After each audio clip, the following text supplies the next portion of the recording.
Bonjour à tous. On va continuer à retracer la grande histoire européenne et dans cette capsule, on va s'intéresser aux années 60.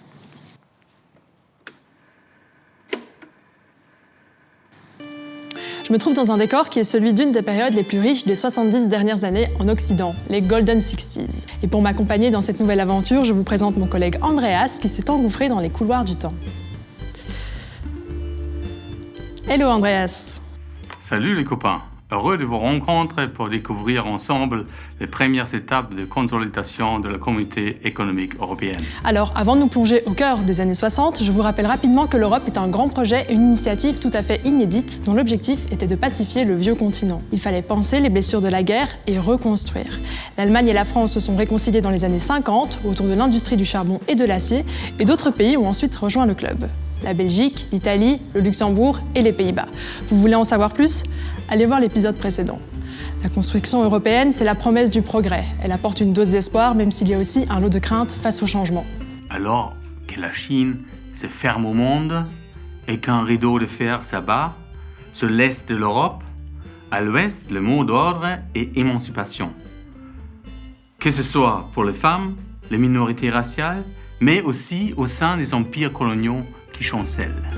Et en Europe de l'Ouest, une autre révolution fait trembler la terre, au propre comme au figuré. Une révolution agricole. Le secteur qui fonctionne est confronté à l'accroissement de la demande.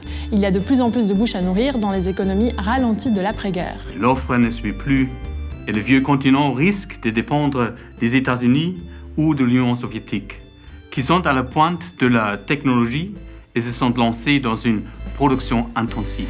La PAC, la politique agricole commune, va voir le jour au sein de la communauté économique européenne. Elle apparaît en 1963. Son but, subventionner la modernisation du secteur tout en régulant la politique de prix. Mais à nouveau, des grandes disparités voient le jour entre régions plus ou moins fertiles. Et cette différence est particulièrement marquante entre le nord et le sud de l'Europe. Les dirigeants allemands, belges, français, italiens, luxembourgeois et néerlandais se rendent compte que les subventions ne suffisent pas. Il faut une véritable politique agricole. L'objectif est simple mais ambitieux, réduire les écarts entre les niveaux de développement des différentes régions d'Europe. On vit alors une époque où les intérêts se polarisent autour de deux grandes puissances, avec en particulier la course aux armements et la conquête de l'espace.